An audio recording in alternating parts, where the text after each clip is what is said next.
Cognizant to the needs of our learners, parents, and teachers, the Department of Education provided us with powerful tools for productivity that will allow us to foster critical thinking skills, problem-solving skills, communication and collaboration skills to be compassionate, responsible global citizens. Join us and discover new ideas in our series of professional development training program with the ICT's Edtech Unit and Microsoft Education Philippines. Together, we will equip our learners and empower our fellow educators for a dynamic future. Para sa bata, para sa bayan, at para sa guro.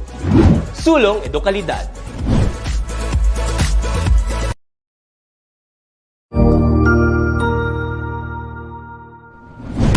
Good day, everyone. I am Sir Robbie, and together, we will learn the word of the future, robotics. Did you know that here in Educational Technology Unit, robotics is a priority to make every Filipino learners and teachers competent and meet the demands of the future global scene?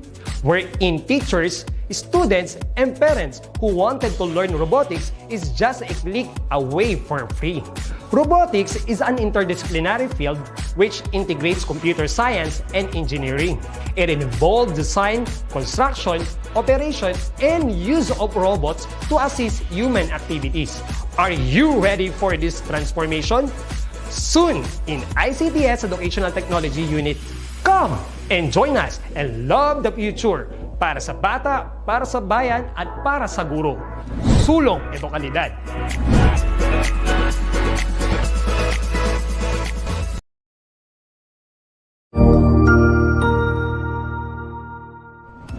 Magandang araw, Sir Wilbur po, at your service.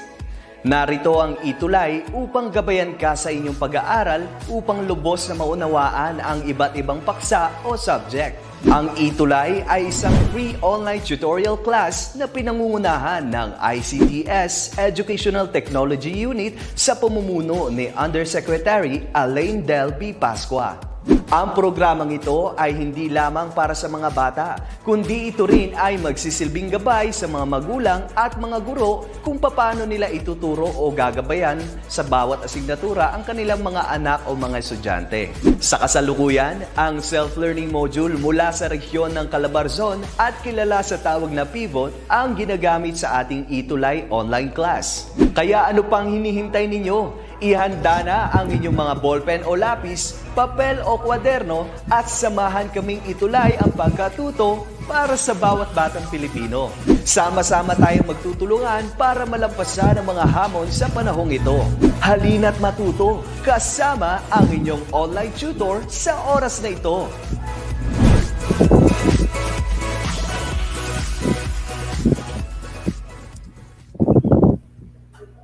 Yes, hello, good afternoon po sa lahat ng ating mga learners, ating mga magulang at sa mga kapwa ko, educators sa Luzon, Visayas at Mindanao. Isang magandang hapon po sa inyo at isang happy Monday po sa ating lahat. Of course po, makakasama nyo muna ako ngayon pansamantala ang Tutor of Hill para po sa ating Science 4. Yan. Ako po hahalili muna pansamantala para po kay Tutor Cherry. Ayan. So, welcome po sa quarter 4 para sa ating first week. Nasa fourth quarter na tayo. Ang bilis ng panahon ng mga grade 4 learners at alam kong konting tiyaga pa at konting sipag pa matatapos na rin ang ating school year na ito ng matiwasay at maayos. Ayan, so magsimula na tayo ng ating lesson para sa ating quarter 4. Okay, so sabi ko nga kanina, tayo ay nasa quarter 4 na para sa ating first week. So, tayo ay, it's Monday today and it's Happy Monday for science, ating mga science thinkers.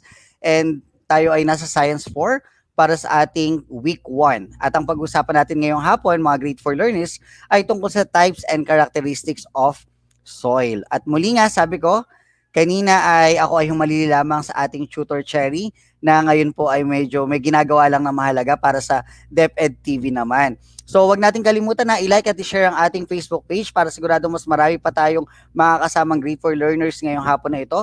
So wag kalimutang i-like at i-share ang ating DepEd Philippines, DepEd Edtech Unit, DepEd TV at DepEd Tayo. Huwag din kalimutan mag-subscribe sa ating official YouTube channel, ang DepEd TV Official, DepEd Philippines at Educational Technology Unit. Ayan. So, batiin lang muna natin ang mga kasama natin this afternoon. Binabati lang natin ng good afternoon from Pangaw Integrated School, Grade 4, Ricarte Mohon, San Jose, Batangas, at sila Sir Joel M. Arceo from SD Olipa City at ang kanyang principal, Ma'am Aleli. Magandang hapon po. And good afternoon din watching from Commonwealth Elementary School, si Lovely Mary Digo, Carlo Honghong from Commonwealth Elementary School, advisory ni Sir Russell Sibulan, at ganoon din sa Grade 4 Innovative, sila Kyle Mirasol at kila Hazel Maria Ligaya, sila doon ng mga classmates at sa mga tutors. Magandang hapon. And of course, Gloria Erfelo from Lumbang Elementary School. At batiin din natin sila Jacqueline Gutierrez, Kian Anthony Inostro from Calibo Pilot Elementary School. And from Gapan North Elementary School, sila Ramiel Lui at si Fiona Ariola na binati natin kanina. And from DepEd tayo Kapayas Elementary School. And from Division of Sarangani rin, kila Ading Hotaro Naruto Martin. Magandang hapon po sa inyong lahat. So mamaya tatry natin ulit bumati sa ating mga kasamang Grade 4 learners at sa lahat ng mga kasama nating viewers this afternoon. Ayun, so from Bacolor Elementary School, si Gerline Patdu po. And then from Tilapayong Elementary School, si Yuan Gabriel Fajardo. So tuloy po natin. So let us continue. Sabi nga natin kanina, wag natin kalimutan na makasama si teacher or si tutor Cherry natin. Of course, sa DepEd TV, abangan din siya dahil sa mga episodes niya for Health 5. Ayan. Ang ating Health Terrific Time with Teacher Cherry sa DepEd TV. Soon yan, marapit na pong lumabas sa mga bagong episodes ng DepEd TV natin. And, of course, alamin muna natin ano nga ba ang ating objective this afternoon. So at the end of the lesson, we were able to compare and contrast the characteristics of different types of soil. So malalaman natin kung ano-ano bang iba't ibang uri ng lupa na meron tayo dito at malalaman din natin kung ano nga ba yung mga properties na meron ng iba't ibang uring ito. Okay? So good afternoon then from Lipa City, SDO Lipa City, and from Commonwealth Elementary School si PBT, and Dagat Elementary School of Navotas City si Anika Faith Amores. Magandang hapon. Okay, so let us continue. So ngayon sasagutin muna natin, what will the earth be without soil? Ano kaya ang mundo kung walang lupa? Sa palagay natin, ano kaya ang mundo kung walang kalupaan? So malamang no, wala tayong saan kaya tayo titira kung walang kalupaan ng ating mundo? Saan kaya magtatayo ng bahay? Posible kung puro karagatan to, siguro nasa ilalim ng dagat ang ating mga pamamahay at kailangan pa natin gumamit ng submarine para lang mapunta sa ating bahay bago tapos aakyat tayo ulit sa ibabaw naman ng karagatan para makita yung ika nga araw, di ba no? So ano nga kaya ang mundo kung wala itong kalupaan? Ayan. Hello po Jillian Mayban, watching from Bacoor City. Magandang hapon. At Cecilio Punsalan, magandang hapon. Sabi ni Kian Anthony Minostro at ni Cleo Punsalan, underwater house or wala po tayong bahay. Ayun. Tama yung mga yon, posible yun, no? Good afternoon, Martin Angel Dave from SDO Isabela, sa si Ma'am Lina Montalvo Gama, ang kanyang advisor. Magandang hapon. So, ito naman sumunod na tanong. What could be the importance of soil? Ano naman kaya ang kahalagahan ng kalupaan o ng lupa? Ano kaya ang sa palagay ninyong kahalagahan ng lupa? So, sabi nga natin kanina, di ba, kung wala daw kalupaan, posible wala tayong pagtatayo ng bahay or may mga underwater houses tayo katulad ng sinagot ng ating classmate kanina na si Cleo Fresha. So, ano nga kaya ang kahalagahan ng mga kalupaan or ano kaya ang mahalagang maidudulot sa atin ng pagkakaroon ng lupa? So, mamaya sasagutin natin yan. And of course, ano pa kaya ang isa nating katanungan? Do the different types of soil differ from each other? So, yun bang mga soil natin ay magkakaiba kaya? Meron kayang iba-ibang uri ng lupa? So, aalamin din natin yan ngayong hapon na ito. Good afternoon from Sayos Mikojay Lingan.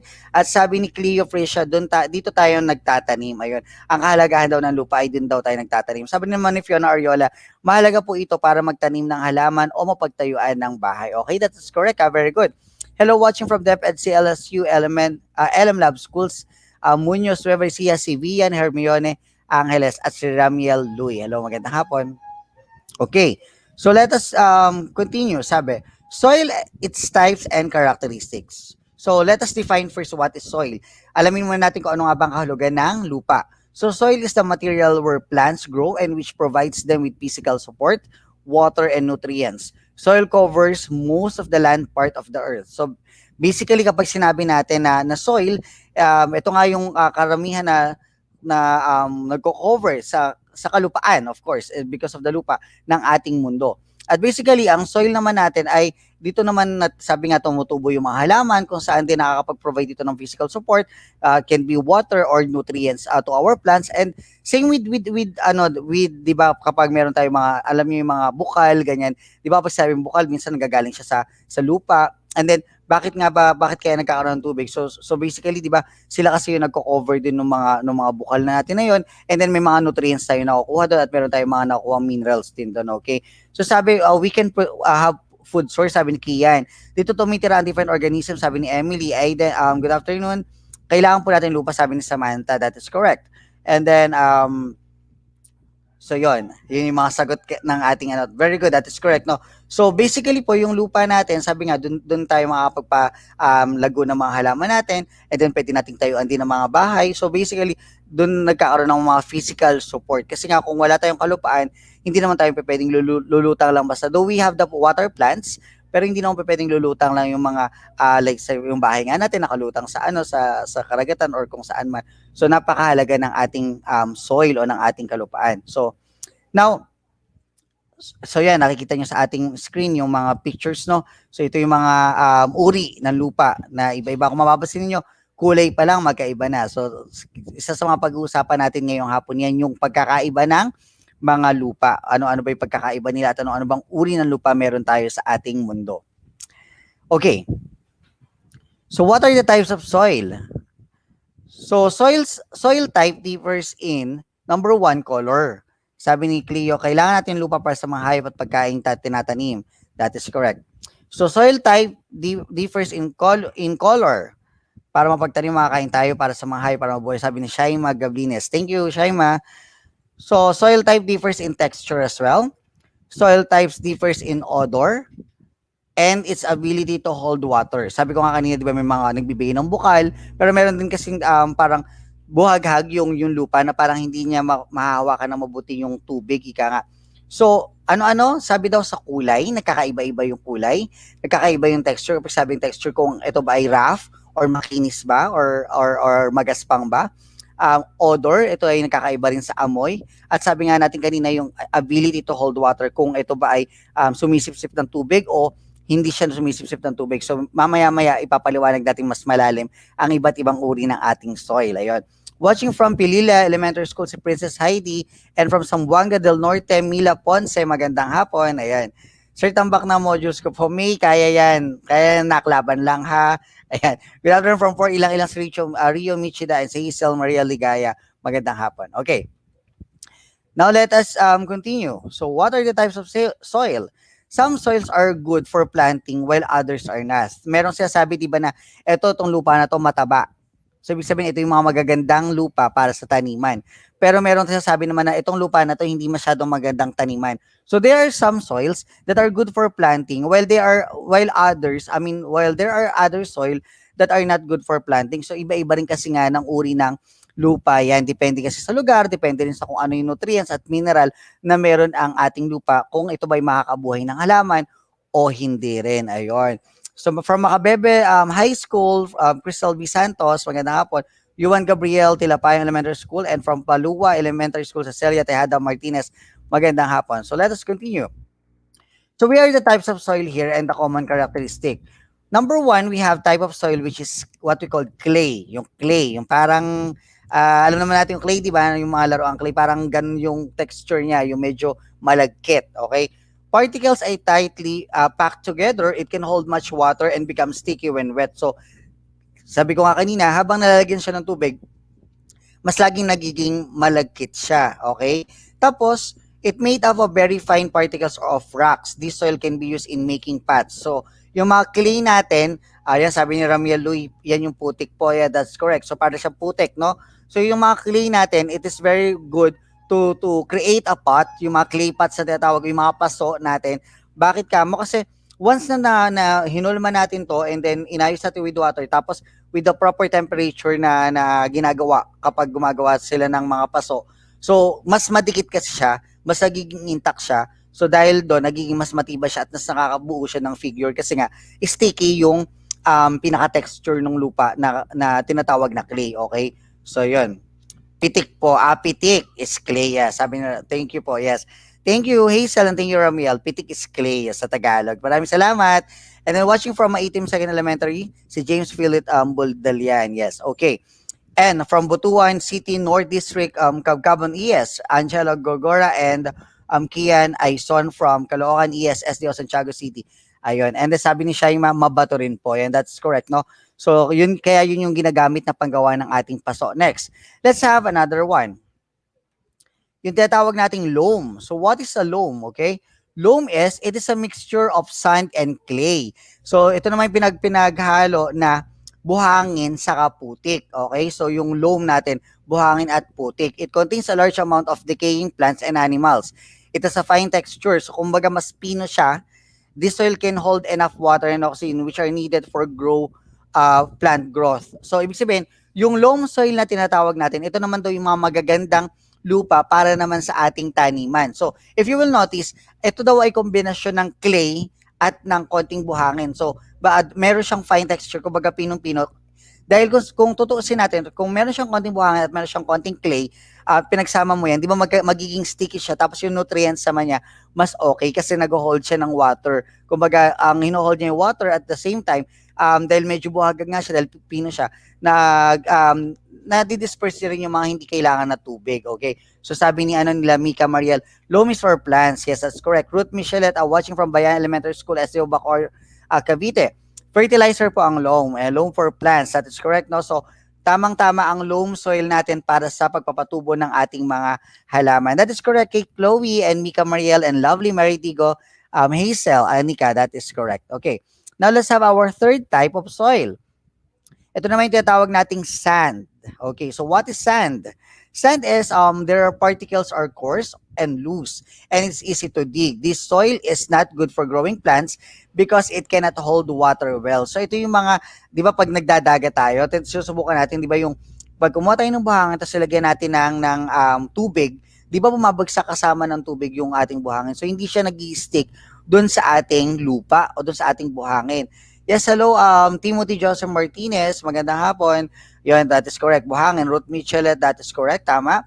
And then, so hindi siya maganda, hindi maganda yung buhangin sa pagtaniman or taniman ng mga halaman kasi nga it doesn't hold enough water. So, hindi katulad ng loam soil na nag-hold siya ng tubig natin, pero yung buhangin kasi, automatic pag naglagay siya ng tubig, ang nangyayari, kasama rin yung tubig na nawawala, tapos kasama rin yung buhangin na nawawala. So, tendency, nawawala na, dahil madali siyang mabungkal, nawawala na rin yung ating halaman. Kumbaga, hindi siya tutubo ng maayos doon sa ating sand type of soil. Ayun. Okay. Yan, sabi ni Anika, nakikita ko po sa mga beach. Oo, no, kapag safe na, pwede na tayo ulit mamasyal. Pero ngayon, wag muna tayo mamasyal. Yes, hi po, good afternoon, Ayesha Alonso. Sarah Joy, magandang hapon. Okay, let's have another one. Another type of soil. So yun na pala ang tatlong types of soil. So we have 3 types of soil. I-review lang natin Number 1, we have yung tinatawag nating clay. Number 2, we have the loam. And then the third one is the sand. Okay. So yung clay natin, ito yung mga magandang ginagawa na panggawa ng mga paso or ng mga yung mga iba't ibang pots natin. Kasi nga diba it is sticky. And then yun namang ating loam naman is a loam soil for plants. Kumbaga napakagandang lupa nito para sa taniman ng halaman. While yung sand naman, hindi nga siya maganda. Pero it's good for alam mo yun, yung parang delpino ito, mas okay ito. Parang good siya for nagko-complement siya sa mga beaches natin, sa mga dagat natin, mga ganun. Okay, so yun. Very good, that is correct. Raymel Louie, ang husay ni Mike Lapis. Sabi niya, mga plantita at plantita, pasok po. Okay, now let us study the layers of the soil. Soil is a system into which energy and matter from the sun, atmosphere, and living organisms penetrate and interact. So, basically, ito yung sistema kung saan nagsasama, di ba? Yung nanggagaling sa sun at yung nanggagaling naman din sa living organisms. Kumbaga, dun siya nag-aayos, nagsasama sila at nag-interact dun sa lupa mismo. So, for example, nag-interact tayo sa lupa in a way na kapag maayos ang lupa, nakapagtanim tayo, and then by the use of our sunlight, and the rainwater as well, the rainfall as well. So nakakapagpatubo tayo ng ating halaman. So basically, it's the means of the soil. Kumbaga, soil is yun yung parang nagiging system natin or nagiging process natin. Okay. Now, Here are the layers of the soil. Sa pinakailalim ng lupa natin or ng ating mundo, meron tayong tinatawag na bedrock. Okay? So we have yung pinaka parang bato-bato dyan. So, tapos, yung susunod natin is yung tinatawag na parent rock. And then the third is the subsoil. And then the last is the what we call topsoil. So we have how many layers? We have 4 layers. The bedrock, parent rock, subsoil, and topsoil. Okay. So next. So the topsoil is the uppermost layer of the soil. Sabi nga kasi topsoil, so siya yung pinaka mataas. This layer is rich with organic materials called humus and with minerals needed for plant growth. Humus comes from decaying plants and animals. So dahil di ba meron tayong mga halimbawa, nabubulok tayong mga halaman, nabubulok tayong mga let's say prutas, yung mga organic materials natin, yung mga nabubulok natin na let's say patay na let's say mga dumi ng hayop din, and at the same time mga let's say patay na hayop, 'di ba? Yun yung mga yun, pag na-decay sila or nabulok na sila, ang tawag doon ay humus. And dahil kasama sila doon sa pinaka-topsoil natin, ito yung nagbibigay naman ng fertilizer sa ating mga halaman na bagong tutubo pa lang. And we call that the topsoil, yung pinaka-mataas or pinaka-ibabaw ng ating pinaka-lupa, okay? Good afternoon from Shamrock Elementary School, Lawag City, Ilocos Norte, Sipolo, Balowaloa, right? Okay, good afternoon. And from SDO Isabela, Region 2, good afternoon po, Ma'am Lina Montalvo Gama and kay Martin Angel Dave Nagum Presa, magandang hapon. Okay, so that's correct. Ayun, nakita ko yung mga comment ng mga classmates natin grade 3. So topsoil, grade 4 I mean. And then next natin is yung ating second layer of the soil, yung tatawag nating subsoil. So after yung topsoil natin, yung subsoil naman is located just below the topsoil. It is composed of loosely arranged rocks, sand, and clay. This layer is very rich with minerals that drain from topsoil. So sa lahat ng mga sinala ng topsoil, yung hindi na-absorb ng topsoil, napupunta ngayon dito sa ating tinatawag na subsoil. So basically, yung mga minerals, yung mga maliliit na butil na mga yung minerals and vitamins ng lupa na hindi na-absorb ng ating topsoil, napupunta sa ating subsoil. Ayun. Good afternoon po from Calibo, Pilot Elementary School, Calibo, Aklan, grade 4 SPED. Si Kian Anthony Inostro, magandang hapon. Si Ian Nathaniel Hernandez, magandang hapon. Okay, so yan yung pangalawang layer ng ating lupa. Next, the third layer of our soil is, ayun, the parent rock. The parent rock is composed of rocks that are slowly breaking apart. So ito naman yung, alam mo yung talagang bato-bato pero hindi sila yung magkakadikit na bato. It is exposed to very little weathering. So basically nga dahil hindi na medyo nasa ilalim na siya, pangatlong part na siya ng ating layers ng ating mga kalupaan, hindi na ito kadalasan na kumbaga nakakaramdam ng panahon kung tag-init, kumbaga wala siyang pakialam, parang ganoon. Hindi na babago yung klima niya kung mainit ang pinakadulo ng mundo or ng kalupaan, mainit lang siya kahit na lumamig pa sa ibabaw ng lupa. So basically, yun yung tinatawag nating parent rock. Okay. Next. At sabi ni Cleo, tungkol din po ba ito sa pagtatanim? Hindi po, tungkol po ito sa lupa natin. Hi, watching from Tagaytay, Sungay Elementary School sa Ayesha Alonso. Magandang hapon. Division of Cavite. Ayan. Okay. Next. Layers of the soil, our last layer is what we call the bedrock. The bedrock is the lowest of the soil layers. It is made up of undisturbed large boulders and gravel. This layer contains materials that are good for constructing buildings and making roads. No plant life can survive in this layer. Okay, so good afternoon watching from Talibao, EC Calsiao to Pangasinan 1, si Mylene Perez Castro. Ayan. Yung ating pong bedrock, sabi natin, kung mapapansin niyo, di ba may mga nagko-quarrying. Kapag sabing quarrying, ito yung mga naghuhukay ng ating mga kalupaan. Tapos kinukuha nila yung alam niyo, yung part ng lupa na yun para magawa daw for construction or magamit for construction buildings at paggagawa daw ng mga daan. Dahil nga ito yung medyo parang ito yung part na may mga gravel or may mga large boulders na natin tinatawag. Yeah, sabi ni Cleo, para pong Minecraft, that is correct. Pero ang quarrying po, it should be illegal. Tandaan natin mga grade 4 learners, kailangan ang quarrying natin must be legal. Ibig sabihin, kailangan may permit to quarry, kailangan pinayagan ng ating gobyerno na mag-quarry. Hindi pa pwedeng, gusto kong magawa ng bahay tapos mag-ukay lang ako sa isang area ng mga kalupaan tapos magkukuha ko ng tracking tapos ginawa ko ng bahay, hindi pa pwedeng ganun na grade for learners. So make sure that we ask permission from the government. Kailangan na yung gobyerno magbigay ng permit sa atin para makapag-quarry tayo kasi hindi naman din natin pwedeng sirain yung ating kalikasan at kalupaan dahil lang sa gusto natin makapagtayo ng bahay or kung ano-ano pa man. Ayun. Good afternoon, watching from Nueva Ecija, Division SDO, Bungabon Annex, Ma'am Marisa Polante, grade 4 teacher from Hinerio ES. Hello po. Good afternoon, ma'am. Ayun. Okay, so let us continue. So let us have an evaluation. Let us read the following questions carefully. You type your answer in the comment box. Okay, so you try to check on the answer and you write your answer on our comment box. Yes, good afternoon, Sarah Joy. Ayan. Let's have number 1. Which of these is made up of smallest particles of rocks which contain decayed matter of plants and animals? Which of these is made up of smallest particles of rocks which contain decayed matters of plants and animals? Is it number 1 or letter A, land? Is it letter B, soil? Letter C, mineral? Or letter D, water? Your answer on the comment section for 10 seconds starts now. Ayun, may mga nakikita na akong sagot ha. Let us check your answer on our comment section. Salamat sa lahat ng mga grade 4 learners na kasama ko this afternoon na. But do not forget to abangan nyo lagi ang ating tutor Cherry dito lamang of course sa grade 4 science. Ayan. Pansamantala lang humalili sa kanya. If your answer is, let us check. Letter B, you are correct. Very good. So Sian Nathaniel Hernandez, you are correct. Fiona Ariola, Kyle Mirasol, Paolo Balaloa, that's correct. Anika Faith, correct.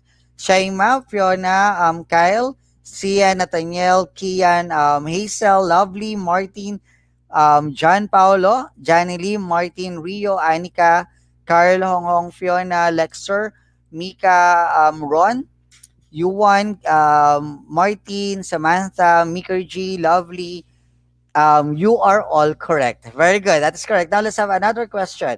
Question number 2. How many types of soil are there in our discussion? How many types of soil? V and Hermione, that's correct as well. You and Gabriel, you are correct in our question number 1. Now let's have question number 2. How many types of soil are there? How many types of soil are there? Letter A, is it 2? Letter B, that's 1. Letter C, 3. Or letter D, 4. You type your answer in our comment section. Let's have bati lang muna tayo ulit sa ating comment section habang nagtatype kayo ng inyong mga sagot. Yes, good afternoon. Watching from Area J Elementary School, GMA Cavite with my kids. Si, how do you pronounce your name? Ranke. Oh my God. Is it Clay Temes Nestra? Ranke Gagawin Pig. Is that correct? Maraming salamat po sa pagsama sa inyong mga anak sa pagtutok dito sa ating ETUlay DepEd Online Tutorial Science 4. Of course, together with me, your tutor Abhil, na humalili po kay Tutor Cherry. If your answer for your question number 2 is letter D, 4, is that correct? Types of soil lang ating So we have 3. Letter C, ang letter D natin there should be 4. 4 natin na i-ayos ko lang Ang correct ko lang to How many types of soil are there? We have only 3 types of soil. Yung clay natin, yung loam natin, at yung ating sand. Okay? Yung letter D po natin, that is what we call the layers of soil. There are 4 layers of soil. So, correct natin mga grade 4 learners Iko-correct na natin para mas maayos. So, we discussed only 3 types of soil. So, what are the 3 types of soil? We have yung sinasabi ko nga kanina, ang ating yung clay, yung loam, and yung ating sand. And then, tapos yung ating layers of soil, yun yung 4. Sabi ni okay, fine. Hindi na po. Okay, let's have this one. How many types of soil are there? Ayun. So, sa number 2 siguro, ang ating tanong is wait lang let's have number 3. Which soil holds much water? ano daw po sa mga types of soil natin ang nakakahawak or it holds enough much water? Is it loam? Is it clay? Is it sand or silt? Okay. Sabi ni February T, letter A. Let's check another answer from other grade 4 learners. Okay, if your answer is A, Rafael Dakayana, you are correct. Lovely, that is correct. Very good. Tama rin ang sagot. Sam Giller Galang, hello po. And then ganun din ang sagot nila MC Camacho, you are correct. Kian Anthony Inostra, you are correct. Okay, that is the loam. It holds enough water. Kaya nga 'di ba yung loam soil natin ay mas maganda for plants kasi nga 'di ba nakakahawak siya ng or it holds enough water. Okay. Now, let us continue. Number 4, why is soil important to living things? Because it, letter A, forms part of earth where animals live. Letter B, provides necessary nutrients needed by plants. Letter C, serves as a place where people live. Or letter D, all of the above. Ayon. Why is soil important to living things? Because it, letter A, forms part of the earth where animals live. Letter B, provides the necessary nutrients needed by plants. Letter C, serves as a place where people live. Or letter D, all of the above. Let us check your answer. Paulo, letter D. Rafael, letter D. Cleo, letter D. Ganyan din ang sagot nila Ana, Ayesha, Kian, Fiona, Giancarlo, Lovely, Lexer, Kimi, Camille, Sian, Martin, and Clytemnestra. Letter D. Then, Fiona, letter D. Let us check your answer. If your answer is letter D, Mark, Aripoda, Kyle, Mirasol, Lexer, Ron, and Samantha. If your answer is letter D, you are correct. Very good. Pakita lang muna natin. Ayan. So, letter D is correct. Very good.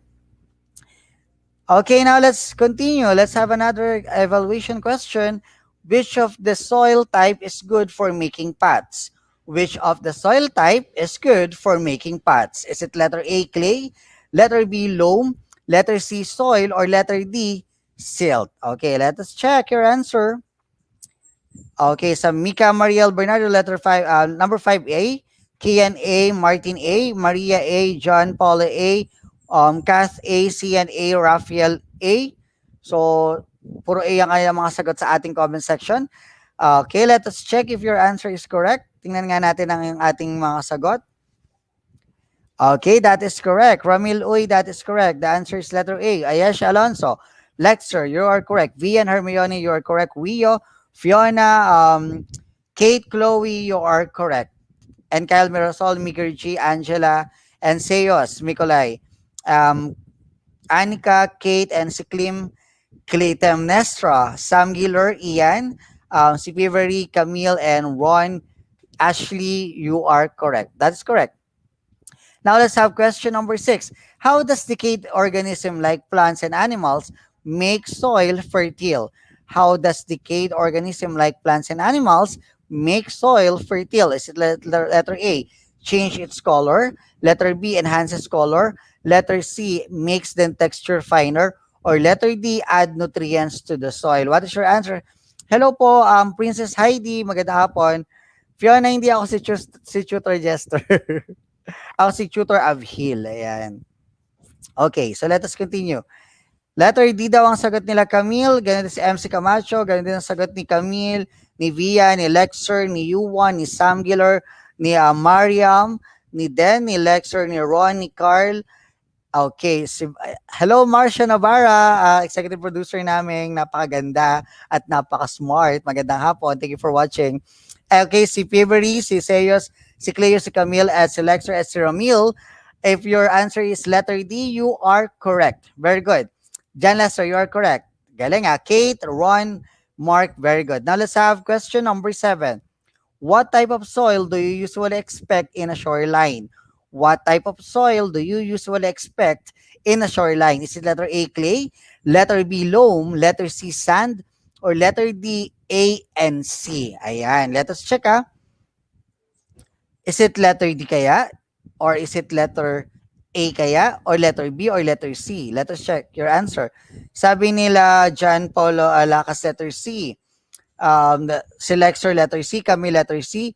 Giancarlo, letter D. Sabi ni Sam, letter D po. Sabi nila Martin, letter C. Kian, Camille, Martin, Ron, and Sam.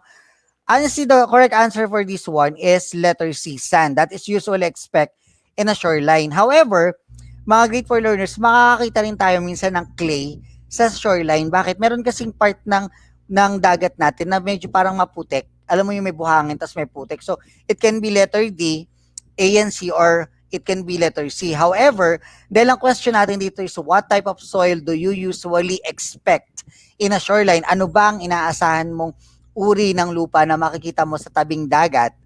Kapag sabing tabing dagat, ano ba una nating papapasok sa isip natin na lupa meron doon? Letter C, buhangin. That's why the answer is letter C. Okay, now let us try another question. In which layer of the soil do we usually find loam? In which layer of the soil do we usually find loam? Is it A, topsoil, B, parent soil, C, bedrock, or D, ground soil? Okay, let us check your answer. So, sila Ron, tama. Camille, tama sa mga sagot nila kanina. Ramiel, Louie, tama ang sagot niya kanina. So, let's have another answer. Sabi ni Kyle Mirasol, letter A. Let's have another answer. Ivan, Vian pala, I'm sorry. Gloria Arpelo, Kate Chloe, Mika Mariel, Jan Paulo, Eunice, Lovely Mary, and Mark, Martin, Lexer, and Nene Chavez. The answer is letter A. Let us check your answer.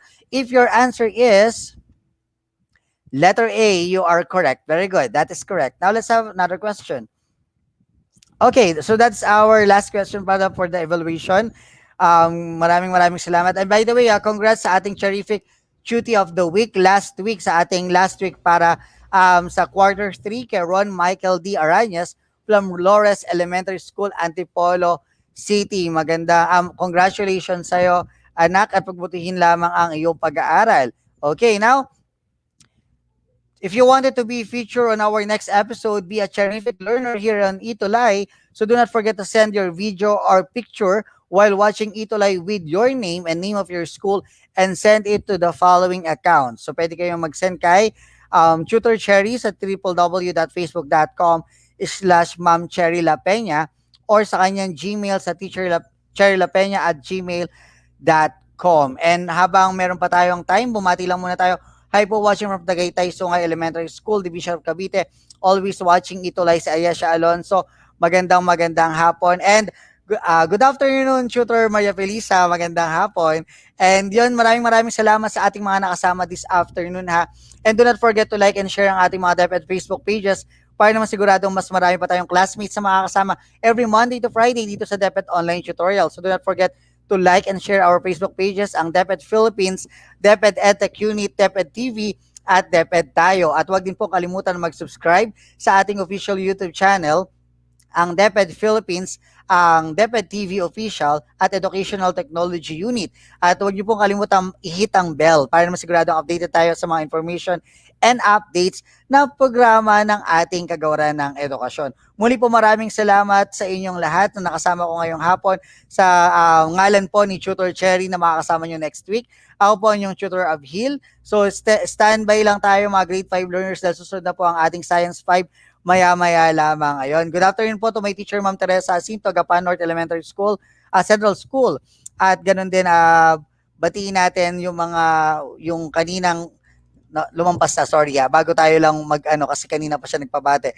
Asan na siya? Hindi ko na makita yung comment ni Anyway, so pasensya na sa hindi ko nabating hindi ko nabati ng good afternoon, pero I hope that you guys are doing well and you are safe. So stay safe, stay at home para naman siguradong stay sane at matututo kayo kasama ang DepEd Online Tutorial. Kasama of course ang inyong mga ETUlay tutors from Monday to Friday. So kita-kita po tayo ulit next week. Bye-bye po. Paalam.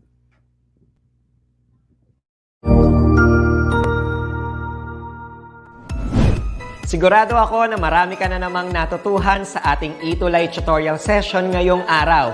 Tandaan, ito ay hindi lamang para sa ating mga mag-aaral, kundi pati rin sa ating mga minamahal na guro at mga magulang na kaagapay natin para maituloy ang pagkatuto sa kabila ng nararanasang pandemya.